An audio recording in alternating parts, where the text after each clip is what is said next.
Yes, good morning students, how are you. आप सभी अच्छे होंगे और आपके लिए फिर एक नया वीडियो आपके लिए मिल रहा है। अब इससे पहले हमने क्वेश्चन 10 तक हमने अभ्यास किया है। अब हम क्वेश्चन 11 से हम अभ्यास स्टार्ट कर रहे हैं और लगातार आपके इलेक्ट्रोस्टैटिक्स के chapter number first electric charge and electric field जो वाला जो चैप्टर जो है उसका न्यूमेरिकल जो पार्ट जो है उसका क्वेश्चन नंबर 11 फिर आपके सामने आ रहा है। मैं क्वेश्चन बोल देता हूं क्योंकि बोलना जरूरी है जिससे आपको मैं समझा भी पाऊंगा। कह रहा है कि उनसे रगड़े जाने पर कोई पॉलीथीन का टुकड़ा 3 गुना 10 की घात माइनस 7 कूलम के ऋण से आवेशित पाया गया है। क्वेश्चन नंबर 11 के अंदर आपको क्यों का मान दे रहा है 3 गुना 10 की घात माइनस 7 कूलम के आवेश से ऋण आवेशित पाया गया है।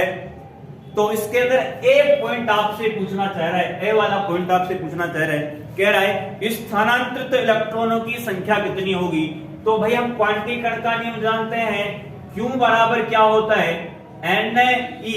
तो इलेक्ट्रॉनों की संख्या का मतलब है N, तो N बराबर हो जाएगा Q बटे में E का भी आप मान जानते हैं इलेक्ट्रॉन पर आवेश, और Q का मान है 3 गुना 10 की घात माइनस 7 और 1.6 इंटू 10 पावर माइनस 19 कूलम है।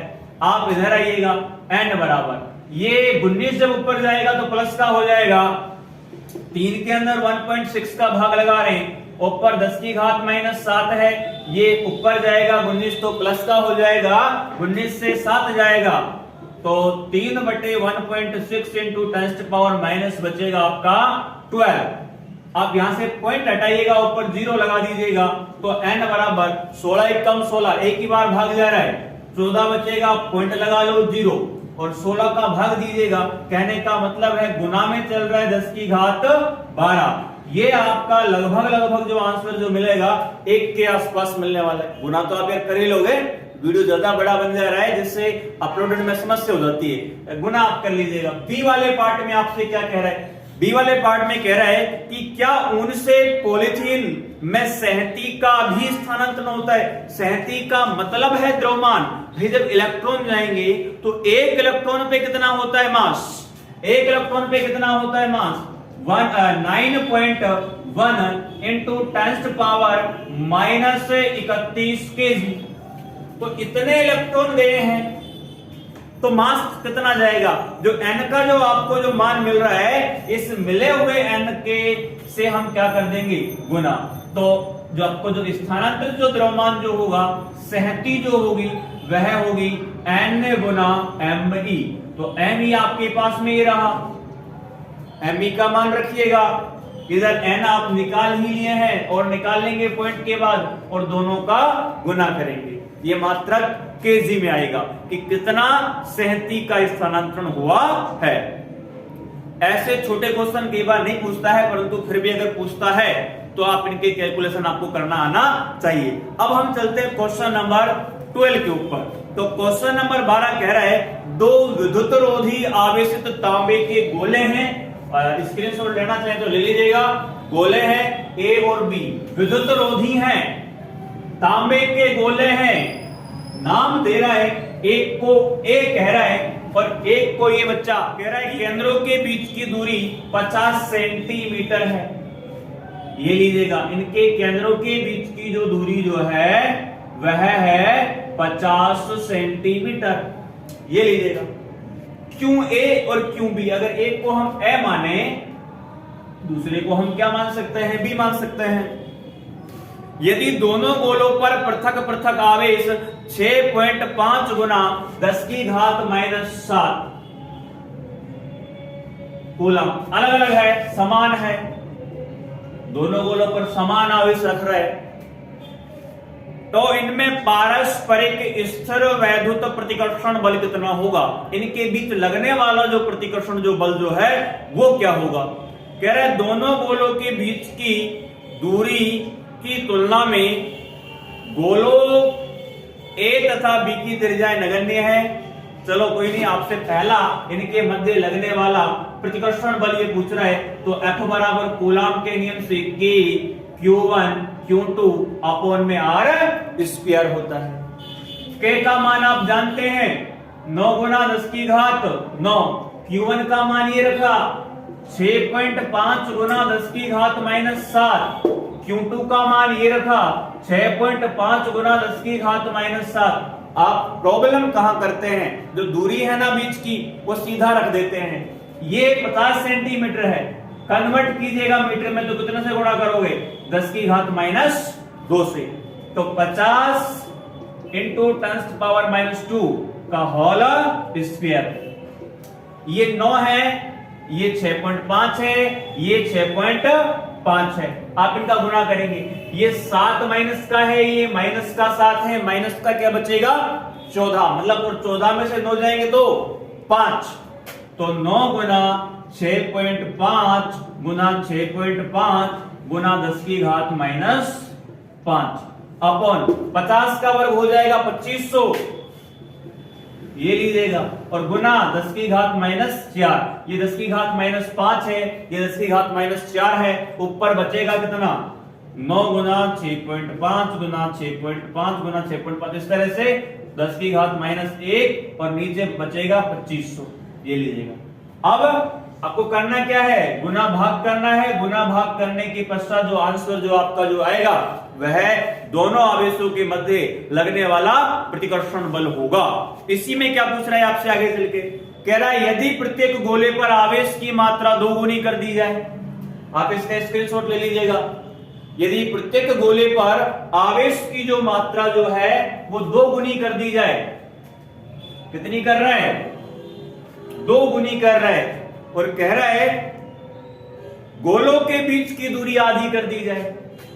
अब नया बल को हम F डैश मानेंगे तो इनके बीच कितना बल लगने वाला है, F बराबर की। अब क्योंकि स्थान पर ये दुगुना कर रहा है आवेश 2Q1 कर ले, Q2 के स्थान पर भी आवेश दुगुना कर रहा है 2Q2 कर ले। इनके बीच की दूरी है R के स्थान पर R/2 आधी कर रहा है का होल स्क्वायर। आवेश आवेश तो दुगुना कर दिया, बीच की दूरी आधी कर दी, तो F डैश बराबर के 2 ये 4 हो गया, Q1 Q2। नीचे क्या है R स्क्वायर बटे में 2 का वर्ग कितना 4। ये 4 कहां चला जाएगा भाई ऊपर, तो ये 4 पहले से ही है, नीचे वाला भी 4 जाएगा, ऊपर है K Q1 Q2 अपॉन में R स्क्वायर। ये क्या है पहले वाला बल है। तो F डैश आपको जो मिलेगा 4 चुक्का 16 गुना F। अभी मैंने कैलकुलेशन करने के लिए आपको F का मान दिया था। आप जो F का मान निकालेंगे उसको यहां रखेंगे, तो दोनों गोलों पर आवेश की मात्रा 2 गुनी हुई, उनकी बीच की दूरी आधी करने पर अब जो इनके मध्य जो बल लगेगा वो पहले का 16 गुना लगेगा। पहले का कितना लगेगा 16 गुना। मान कैसे ज्ञात करोगे भाई, अभी तो आपको दिया था F का मान ज्ञात करने के लिए, वहां से F का मान मिलेगा और उसको यहां रख देना, गुना कर लेना, आपको उत्तर मिल जाएगा। ये क्वेश्चन नंबर हो जाता है आपका 12वां। हाँ ले लीजिएगा, स्क्रीनशॉट ले लीजिएगा आप इसका। यस, अब हम आते हैं क्वेश्चन नंबर 13 के ऊपर। ये क्वेश्चन ज्यादा कोई ऐसे नहीं है कि भैया आपको परेशान करें, परंतु आप अभ्यास ही तो नहीं कर रहे, आप लगातार अभ्यास कीजिएगा, आपसे ये सभी हो जाएंगे। कह रहा है मान लीजिएगा क्वेश्चन नंबर 12 में दोनों गोले समान साइज के हैं। क्वेश्चन नंबर 13 में ही कह रहा है कि जो आपने 12वां जो प्रश्न अभी किया है ना, ये दोनों जो गोले हैं ये साइज में समान है, ये A और ये B। आपको दिखता नहीं है तो आप तो समान बना लेना, A और B का साइज समान है। कह रहा है इसी साइज का कोई तीसरा अनावेशित गोला, बिल्कुल इतने ही साइज का है एक अन्य गोला है C, अनावेशित, कोई आवेश नहीं है इसके ऊपर। पहले तो गोले A के संपर्क में हम उसको लाते हैं। अब मान लेते हैं इस पहले बिंदु जो आपका गोला जो है A, उस पर आवेश क्यों है, और दोनों पर आवेश समान ही था। आपने देखा था पहले प्रश्न में, मैं क्यों मान के चल रहा हूं। मतलब अब तीसरे गोले C को ला रहा है, पहले A से टच करा रहा है। पढ़िएगा पूरा प्रश्न। पहले तो पहले गोले के संपर्क में, तत्पश्चात दूसरे गोले के संपर्क में लाकर अंत में दोनों से ही इसको हटा लेता है। अब ए तथा बी के मध्य नया प्रतिकर्षण बल क्या होगा? तीसरी बार पूछ रहा है आपसे प्रतिकर्षण बल। तो तीसरा गोला जैसे ही इस पे लाएगा, मतलब आप एक आवेशित वस्तु के पास में उदासीन वस्तु लेके आ रहे हैं, तो आवेशित वस्तु का आवेश उस उदासीन वस्तु पे चला जाएगा।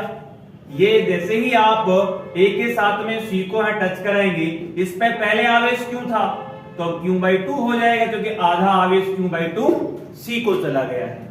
उधर क्या रखा हुआ है? बी पर चार्ज कितना है भाई? Q है। अब इसको यहां से हटाएगा सी गोले को, ये लीजिएगा, सी गोले को ये यहां से हटाएगा और सी गोले को यहां से हटाकर ये इस Q चार्ज के बी आवेश के पास में इसको लेके जाता है, और क्योंकि तीनों का साइज समान है, ये लीजिएगा, तो यहां ये कितना चला गया? Q/2 चला गया। अब इस बी पर इस समय कुल आवेश कितना है? Q प्लस Q/2, लघुत्तम 2 ले लीजिएगा, 2Q प्लस में Q मतलब 3Q/2, दोनों पर इस समय आवेश है। और क्या करेगा अब ये? इस यहां से C को पुनः हटा लेता है। अब हटा लेगा तो B पर तो इस समय अब आधा आवेश बच गया ना भाई, तो कितने का भाग लगाना पड़ेगा इसमें? 3Q/2 में 2 का भाग लगाइएगा। सी हटा दिया इसने, आधा ये जो कुल दोनों पे आवेश था आधा वो ले गया, तो आधा जो बचेगा तो इसमें कितने का भाग लगाना पड़ेगा? 2 का भाग लगाना पड़ेगा, तो ये हो जाएगा 3Q/4। मतलब बी पे जो इस समय जो आवेश है वो कितना है? 3Q/4 है। अब कह रहा है, अब इसने ऐसे भी स्पर्श करा लिया, इसने बी से भी इसने स्पर्श करा लिया, अब इस समय इनके मध्य कितना प्रतिकर्षण बल लगेगा? तो कूलाम के नियम से F बराबर K/Q1 Q2 अपॉन में R स्क्वायर। आइएगा, F बराबर K, इस Q1 के स्थान पर मान कितना है? पहले आवेश पर Q/2, दूसरे QB पर कितना है? 3Q/4 अपॉन में R स्क्वायर। आप हल कीजिएगा, K Q तो हो जाएगा Q स्क्वायर, ऊपर 3 है, नीचे ये ऊपर 3 लिख दिया है, नीचे 4 दूना हो जाएगा 8 और नीचे चल रहा है R स्क्वायर, ये लीजिएगा। और KQ स्क्वायर अपॉन में R स्क्वायर, इसको कोई नया मान लो F स्टार मान लो, तो पहले आपने क्वेश्चन नंबर 12 में पहले केस के अंदर ये F का मान ज्ञात किया था। मतलब अब क्वेश्चन नंबर 13 में आपको 12 में जो पहले में जो आंसर मिला था ना KQ/R स्क्वायर का, उसका जो उत्तर जो मिलेगा वो कितना मिलेगा? 3/8 गुना मिलने वाला है। इसलिए मैंने कहा था पहले आपको F का मान निकालना है, फिर F' का मान निकालना है, फिर ये टच करने के पश्चात पहले इसको ऐसे कराओगे, ए पर Q/2 आवेश रह जाएगा, मतलब Q/2 आवेश वो ले गया तो वो B के पास जाएगा, तो कुल आवेश कितना हो जाएगा? Q प्लस में Q/2, 3Q/2 हो जाएगा, परंतु C फिर वहां से निकल गया, तो B पे तो आधा ही बचेगा, तो फिर हमने इसलिए 2 का भाग लगाया था। ये होता है आपका क्वेश्चन नंबर 13। उसके पश्चात एक छोटा सा क्वेश्चन है आपका, क्वेश्चन नंबर 14 है, आप स्क्रीनशॉट ले लीजिएगा। क्वेश्चन नंबर 14 के अंदर आपको एक छोटा सा एक डायग्राम दे रखा है, उस डायग्राम में आपको एक समान विद्युत क्षेत्र भी दर्शाया गया है, और आप जानते हैं विद्युत क्षेत्र की डायरेक्शन +2 की तरह होती है, माइनस होती है। क्या कह रहा है? चित्र में एक समान विद्युत क्षेत्र में 3 आवेशित कण के पथ चिन्ह दर्शाए गए हैं, तीनों आवेशों के चिन्ह लिखिए, इनमें से किस कण का आवेश सहती अनुपात अधिकतम होगा। पहले मैं क्वेश्चन नंबर 14 का आपको ये चित्र बना देता हूं, plus plus plus plus plus plus plus plus, ये लीजिएगा, नीचे क्या है बच्चा? माइनस माइनस, और इसमें कुछ लाइनें दिखा रखी हैं आपको, ये लीजिएगा, ये इधर है, ये भी इधर है, और ये इधर है, ये लीजिए, इसको नाम दे रहा है 1, इसको 2 और इसको नाम दे रहा है 3 आवेश में। कह रहा है किस आवेश का तो सहती ज्यादा होगा, और इनके चिन्ह आपको बताना है कौन कैसा है। तो ये बच्चा जो पहला जो आवेश जो है यार, वो प्लस की तरफ भाग रहा है, तो माइनस ही तो होगा, क्योंकि प्लस और माइनस के बीच में क्या होगा? आकर्षण होगा। दूसरा भी उधर ही भाग रहा है, ये भी कैसा होगा? नेगेटिव होगा, क्योंकि भाई नेगेटिव और पॉजिटिव के बिटवीन क्या होगा, अट्रैक्शन होगा, आकर्षण होगा, तो दूसरा भी इधर ही जा रहा है। ये तीसरा उधर क्यों नहीं गया? तीसरा डेफिनेटली यार इधर ऐसा ही होगा, प्लस और प्लस प्लस के बीच में क्या हो गया होगा, प्रतिकर्षण। ये तो माइनस है इसलिए खिंच गए। ये तीसरा प्लस होगा इसलिए उधर नहीं गया, प्लस प्लस के बीच में क्या हो गया होगा भाई, प्रतिकर्षण। मतलब तीसरे पे आवेश कैसा होगा, धन आवेश होगा। तो चार्ज 1 पर तो ऋण आवेश, चार्ज 2 पर भी ऋण आवेश, और चार्ज 3 पर भी क्या है यार, चार्ज 3 पर क्या है लेकिन धन आवेश है। अब कह रहे कौन से आवेश का जो सहती जो है ना वो ज्यादा होगा, ये आपसे पूछना चाह रहे हैं। क्या आप ये जानते हैं? क्योंकि S बराबर क्या होता है, UT प्लस में हाफ AT स्क्वायर, ये तो आप अच्छे से जानते होंगे। और ये भी आप जानते हैं F बराबर क्या होता है, QE होता है, और F बराबर MA भी होता है। ये मान लेते हैं 1, ये मान लेते हैं 2। समीकरण 1 व 2 से, समीकरण 1 व 2 से मतलब QE बराबर किसके हो जाएगा, MA के। MA बराबर QE, तो यहां से A बराबर क्या निकलेगा, QE बटे में M निकलने वाला। सर क्यों निकाल रहे हो भाई, यहां हमको चाहिएगा ये चीज ध्यान रखना, क्योंकि ये जो मूल जो स्थिति है ना, इसकी जो मूल स्थिति है ये इससे पहला जो कण है कितना विस्थापित हो रहा है, मान लेते हैं S1 है। दूसरा कितना हो रहा है, मान लेते हैं S2 है। तीसरा कितना विस्थापित हो रहा है, मान लेते हैं S3। ये निकालना है हमको, कौन ज्यादा विक्षेपित होगा। आइएगा, तो ये हम प्रारंभिक वेग तो शून्य लेंगे, इसलिए ये तो 0 हो जाएगा। तो y निकाल रहे हैं, तो Sy बराबर 1/2 AT स्क्वायर। A का मान रख दीजिएगा वहां से। Sy बराबर QE बटे में M इंटू टी स्क्वायर। ये कह रहा है एक समान विद्युत क्षेत्र है यहाँ, तो E कैसा होगा, नियत। समय भी यहाँ फिक्स है, तो Sy बराबर E और T तो हो जाएंगे नियत। मतलब ये क्या बचेगा, ऊपर तो बचेगा Q, नीचे बचेगा M। मतलब जो विस्थापन जो होगा ना वो Q बटे M के कैसा होगा, समानुपाती होगा। मतलब जिसका सहती ज्यादा होगा ना, आवेश और द्रव्यमान का अनुपात जिसका ज्यादा होगा, वही आवेश का विस्थापन कैसा होगा, ज्यादा होने वाला है। क्वेश्चन नंबर 15 बहुत ही सिंपल क्वेश्चन है। कह रहा है एक समान विद्युत क्षेत्र, अब इसका स्क्रीनशॉट ले लीजिएगा भाई, हाँ ले लीजिएगा स्क्रीनशॉट। क्वेश्चन नंबर 15,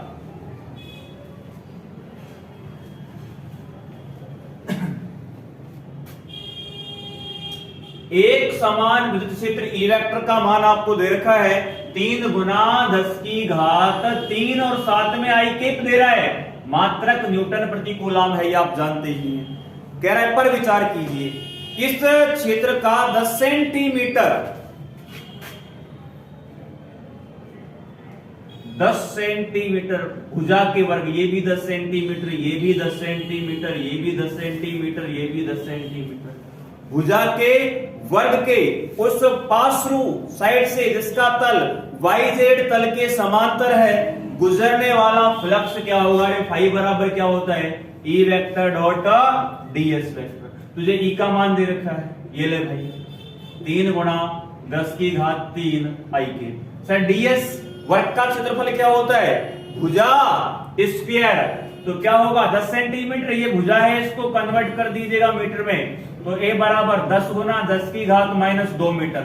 अब ये स्क्वायर करना पड़ेगा क्षेत्रफल के लिए, भुजा स्क्वायर, तो ये होगा 10 गुना 10 की घात -2 का होल स्क्वायर, तो 3 गुना 10 की घात 3 I के 10 का तो हो जाएगा वर्ग 100, और ये गुणा होंगी घातें, 10 की घात कितना हो जाएगा -4, ये 10 की घात +3, ये 10 की घात -4, 3 का गुणा कर दे भाई 100 से 300, साथ में I केप को मत भूल, गुना 10 की घात माइनस कितना बचेगा 1, तो 300 I केप, ये नीचे आएगा तो 10 की घात 1 बच जाएगा, 10 से 1 0 से 1 0 ये कट जाएगा, तो 30 I केप।